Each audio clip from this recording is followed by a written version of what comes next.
Hello student, आपने पिछले lecture में पढ़ा था menstrual cycle in human reproduction. आज पढ़ोगे मेंस्ट्रुअल साइकिल जो होती है वो फीमेल में होती है। जो आज पढ़ोगे टॉपिक वो पढ़ोगे फर्टिलाइजेशन। फर्टिलाइजेशन भी फीमेल बॉडी में होता है। किसमें होता है? फीमेल बॉडी में। क्लियर है? फर्टिलाइजेशन जो होता है उसमें कुछ प्रोसेस इन्वॉल्व रहते हैं। प्रोसेस क्या है? इंसेमिनेशन, जिसमें सीमन का रिलीज होना। कहां से रिलीज होना? पेनिस से। कहां पर? फीमेल रिप्रोडक्टिव ट्रैक्ट में रिलीज होना। फीमेल रिप्रोडक्टिव ट्रैक्ट में किस जगह? वेजाइना में। फीमेल रिप्रोडक्टिव ट्रैक्ट में वेजाइना में रिलीज होता है क्या? सीमन। सीमन जो रिलीज होता है फीमेल रिप्रोडक्टिव ट्रैक्ट में, उस प्रोसेस को बोलते हैं इंसेमिनेशन। क्या बोलते हैं? इंसेमिनेशन। जब सीमन रिलीज होता है तो उस टाइम में क्या होते हैं? स्पर्म होते हैं। स्पर्म की संख्या जो होती है 200 से 300 मिलियन के लगभग होती है। क्लियर है? ये कुछ प्रोसेस हैं, एक बार जान लेते हैं कौन कौन से प्रोसेस इन्वॉल्व रहते हैं।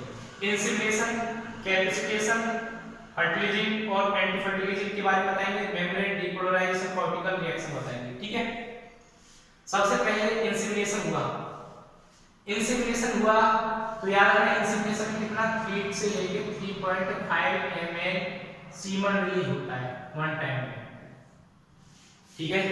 जब कॉपुलेशन होता है ना उस टाइम पे इंसेमिनेशन होता है। और इंसेमिनेशन में क्या बोल सकते हैं, क्या होता है? 3 से लेके 3.5 ml जो होता है वो सीमन रिलीज होता है, जिसमें क्वांटिटी जो होती है किसकी?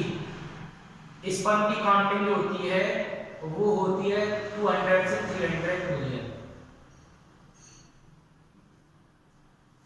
क्लियर?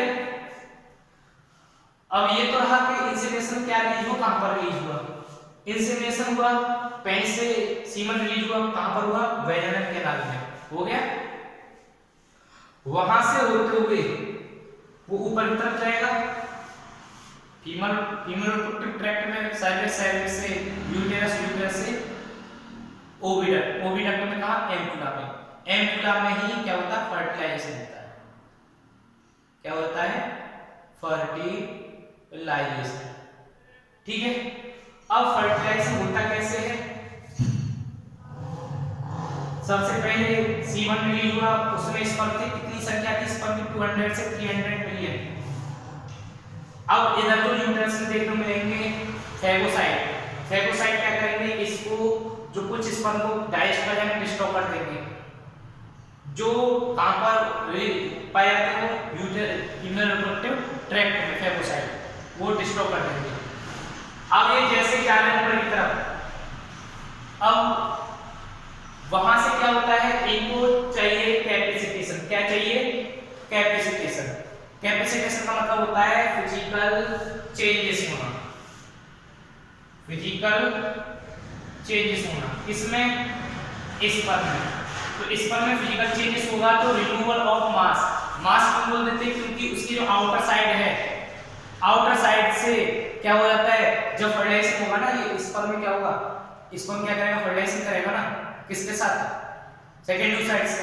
जब फर्टिलाइजेशन करेगा उससे पहले वो एक्रोसोम रिलीज करता है ना, तो वो एक्रोसोम को रोकने के लिए प्रॉब्लम आएगी, वो रुक जाएंगे। क्या होंगे? वो रुक जाएंगे। क्यों रुक जाएंगे? क्योंकि उस पर क्या है? प्लाज्मा मेम्ब्रेन है, उसके ऊपर मास्क है और वो रुक जाएंगे। उससे बचाने के लिए क्या होता है? कैपेसिटेशन होता है। क्या होता है? कैपेसिटेशन। कैपेसिटेशन मतलब फिजिकल चेंजेस हो गए किसमें? स्पर्म में, जिसकी वजह से उसकी जो आउटर साइड है उससे मास्क बोल सकते हैं, रिमूवल ऑफ मास्क। ठीक है ना? Of the sperm. और क्या बोल सकते हैं? Removal of protein and carbohydrate. तीसरा वर्ड हम ये भी बोल सकते हैं। फिजिकल चेंजेस क्या है? Removal of protein and carbohydrate from the plasma membrane of sperm.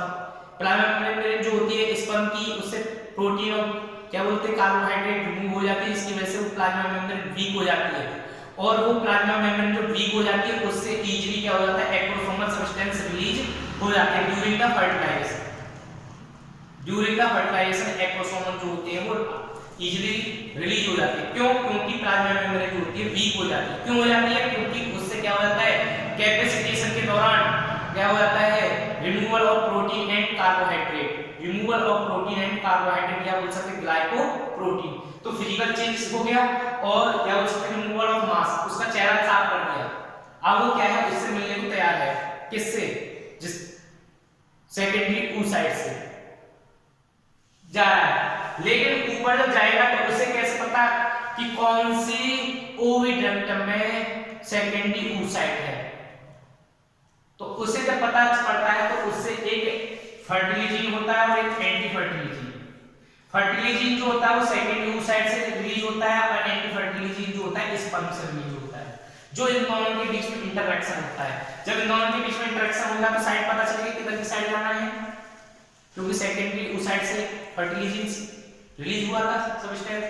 अब वो वहां पहुंच गया, वहां पहुंचने के बाद स्पर्म जो होते हैं किसके पास पहुंच गए, सेकेंडरी oocyte। सेकेंडरी oocyte में क्या हो गया, फर्टिलाइजेशन। तो फर्टिलाइजेशन की अगर आप डेफिनेशन पूछी जाए तो फ्यूजन ऑफ स्पर्म एंड, याद रखना ह्यूमन में पूछा जाता है फर्टिलाइजेशन तो क्या बोलोगे, fusion of sperm and secondary oocyte to form a fertilize, bracket में सकते हो जायगोट, ठीक है ना। इसे बोलते हैं फर्टिलाइजेशन। फर्टिलाइजेशन का मतलब है fusion of sperm and secondary oocyte, ठीक है। यहां पे पहुंच गए, यहां पे जो पहुंचने के बाद ऐसे हमें दिखाई देगा। अब हमें सेकेंडरी oocyte में कौन कौन सी लेयर दिखाई देती है, आउटर लेयर कॉर्नर रेडिएटा,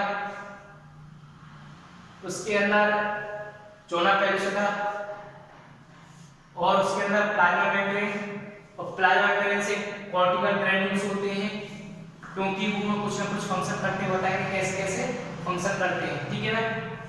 इसके बाद इसमें न्यूक्लियस होता है अंदर, किसमें, सेकेंडरी oocyte में। अब स्पर्म जो होता है पहुंचा किसके पास, सेकेंडरी oocyte के पास। सेकेंडरी oocyte के पास जब पहुंचा तो इसमें क्या होंगे, एक्रोसोम होता है, यस या नो, स्पर्म होता है एक्रोसोम, और एक्रोसोम में क्या होते हैं, कुछ एंजाइम होते हैं ह्यालुरोनिडेज जैसे, ह्यालुरोनिडेज। उसके बाद एक्रोसिन, एक्रोसिन को क्या बोल देते हैं हम, जोनालाइसिन बोल देते हैं। ये हाइड्रोलिटिक एंजाइम होते हैं, याद रखना, हाइड्रोलिटिक एंजाइम जोनालाइसिन, और इसके साथ कॉर्नर रेडिएटिव पेनिट्रेटिव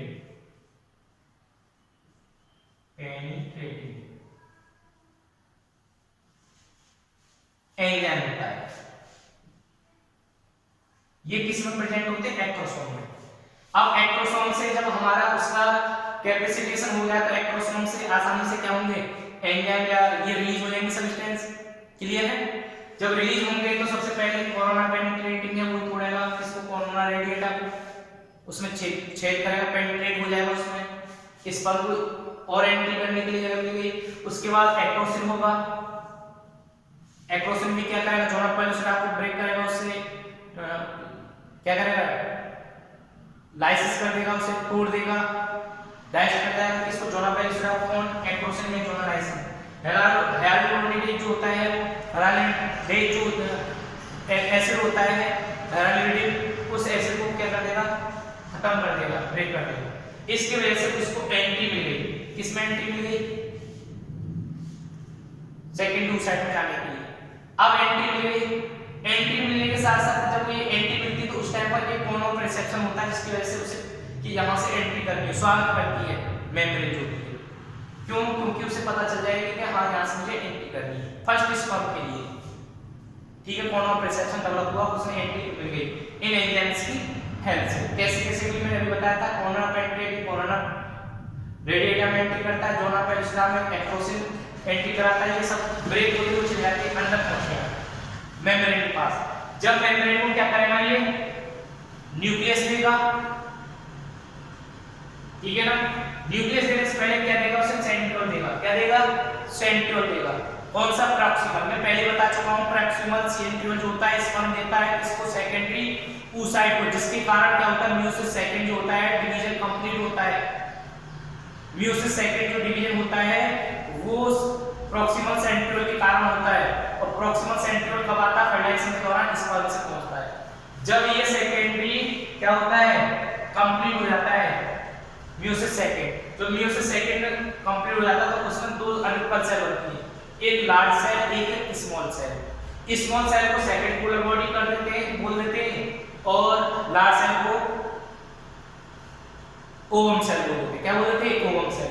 अब उसको क्या दे दिया है, ये सेकंड बोल सकते प्रॉक्सिमल सेंट्रोइड को चला गया, अब उसको न्यूक्लियस दे दिया। न्यूक्लियस देने के बाद में क्या हो जाता है, मेम्ब्रेन में आपको डीपोलराइजेशन देखने को मिलेगी। क्या देखने को मिलेगी? डीपोलराइजेशन। अब डीपोलराइजेशन क्या हुआ, एंट्री ऑफ अदर स्पर्म की रुक गई। अब डीपोलराइजेशन हुआ तो अब उसमें कुछ ना कुछ चेंजेस देखने को मिले अंदर। किसमें चेंजेस देखने को मिले? कॉर्टिकल ग्रैन्यूल्स में। अब कॉर्टिकल जो ग्रैन्यूल्स होते हैं अंदर की साइड, अब वो क्या हो गए, वो मेम्ब्रेन के चारों तरफ आ गए, आगे ना आगे सर्कल में मेम्ब्रेन के।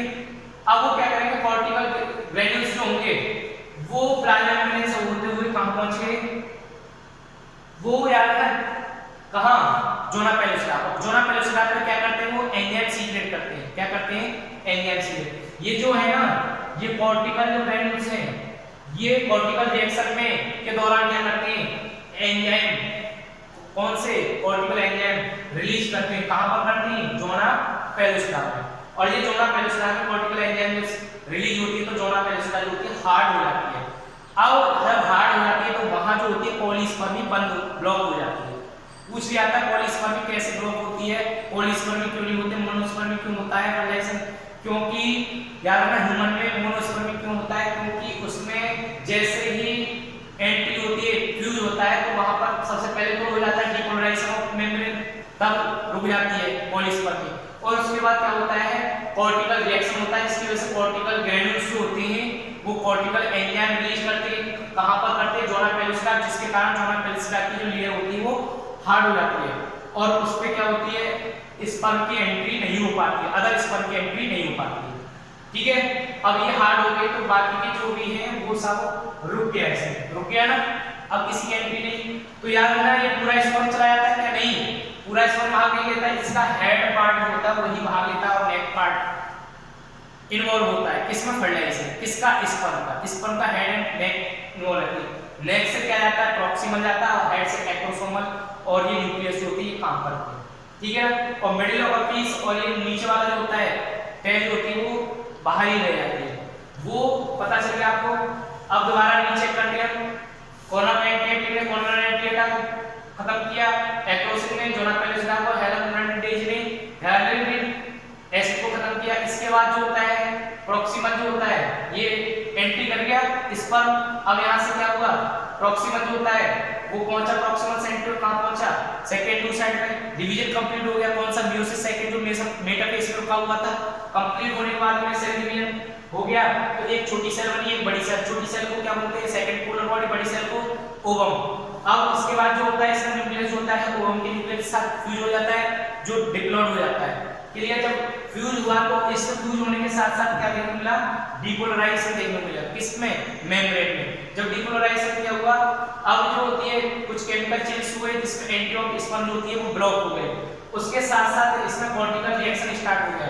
कॉर्टिकल रिएक्शन में जो क्या होते हैं, कॉर्टिकल ग्रैन्यूल्स जो होते हैं वो कॉर्टिकल ग्रैन्यूल्स जो होते हैं वो क्या होते हैं, मेम्ब्रेन के चारों तरफ आ जाते हैं, और वो क्या करते हैं, मेम्ब्रेन के चारों तरफ प्लाज्मा मेम्ब्रेन से होते हुए कौन सा एंजाइम सीक्रेट करते हैं? वो करते हैं कॉर्टिकल एंजाइम रिलीज करते हैं। और वो कॉर्टिकल एंजाइम जो होता है जोना पेलुसिडा को हार्ड कर देता है। किसको? जोना पेलुसिडा को हार्ड कर देता है। जो कौन? कॉर्टिकल एंजाइम, जो कहां से रिलीज होते हैं? कॉर्टिकल ग्रैन्यूल से। अब वो हार्ड हो गया तो पॉलीस्पर्मी ब्लॉक हो गई। पूछ लिया था पॉलीस्पर्मी कैसे ब्लॉक होगी, पता चल गया ना, कॉर्टिकल रिएक्शन के कारण क्या होती है, वो ब्लॉक हो जाती है, और मेम्ब्रेन डीपोलराइजेशन के कारण। Is that clear? पॉलीस्पर्मी मतलब कि एक स्पर्म फ्यूज कर पाता है, बाकी के सारे ब्लॉक हो जाते हैं। इस तरीके से तुम्हारा क्या हुआ, ये फर्टिलाइजेशन पता चल गया, इंसिलिएशन पता हो गया, कैपेसिटेशन पता चल गया, removal of mass, physical changes बोल सकते हैं, और रिमूवल ऑफ ग्लाइकोप्रोटीन या प्रोटीन बोल सकते हैं, और कार्बोहाइड्रेट। इन दोनों से क्या है, ग्लाइकोप्रोटीन बनी हुई है, कार्बोहाइड्रेट प्रोटीन। ठीक है ना, ग्लाइकोप्रोटीन। फर्टिलिजिन का पता चल गया, एंटी फर्टिलिजिन स्पर्म, और एंटी फर्टिलिजिन होती है स्पर्म में, और फर्टिलिजिन होता है सेकेंडरी साइड में। मेम्ब्रेन डीपोलराइज होता है, जैसे फ्यूज होती है स्पर्म किसके साथ? सेकेंडरी साइड में, वहां मेम्ब्रेन डीपोलराइजेशन देखा जाता है। कॉर्टिकल रिएक्शन पता चल गया, आपने बताया। इस तरीके से क्या होता है, ये फर्टिलाइजेशन कंप्लीट होता है। कहां पर होता है, एम्पुला रीजन। एम्पुला किसका है, ओविडक्ट। ओविडक्ट मतलब कि दूसरा नाम क्या है ओविडक्ट का, वो है फैलोपियन ट्यूब। वहां पर फर्टिलाइजेशन होता है, takes place fertilization in the oviduct या फैलोपियन ट्यूब, किसमें, एम्पुला में, या एम्पुलरी स्टिमस जंक्शन भी बोला जाता है। वहां पे फर्टिलाइजेशन कंप्लीट हो जाता है, ठीक है ना। कितने स्पर्म बचते हैं, याद रखना, जब फर्टिलाइजेशन होता है, फर्टिलाइजेशन जब पास पहुंचते हैं, याद रखना पूछ जाता है, जब फर्टिलाइजेशन के लिए स्पर्म जो होते हैं सेकेंडरी ओसाइट के पास पहुंचते हैं, तो कितने बचते हैं, 200 से लेके 300 क्या होते हैं, स्पर्म लेफ्ट होते हैं, लेफ्ट में, ठीक है ना। इतने स्पर्म लेफ्ट होते हैं, बस इतने ही बच पाते हैं, बाकी फैगोसाइटोसिस या फैगोसाइट्स के द्वारा खत्म कर दिया जाता है, डिस्ट्रॉय डाइजेस्ट कर दिया जाता है। किसके द्वारा, फैगोसाइट, जो फीमेल रिप्रोडक्टिव ट्रैक्ट में होते हैं, जो पहुंचते पहुंचते कितने पहुंचते हैं, 200 से 300 के लगभग ही स्पर्म जो होते हैं वो क्या होते हैं, पहुंचते, कहां पहुंचते हैं, ओविडक्ट में, किस जगह, फर्टिलाइजेशन के लिए, ठीक है ना। कितने रिलीज हुए थे, 200 से 300 स्पर्म रिलीज हुए थे, लेकिन वहां फर्टिलाइजेशन के लिए ओनली कितने पहुंचे, यही पहुंच पाए, बाकी रास्ते में सब खत्म हो गए। और इनमें से एक ही फर्टिलाइज करता है, बाकी सब जो जितने भी होते हैं 199 या 299 जो स्पर्म होते हैं वो क्या कर जाते हैं, ब्लॉक हो जाते हैं, ओनली फर्टिलाइजेशन बंद करता है।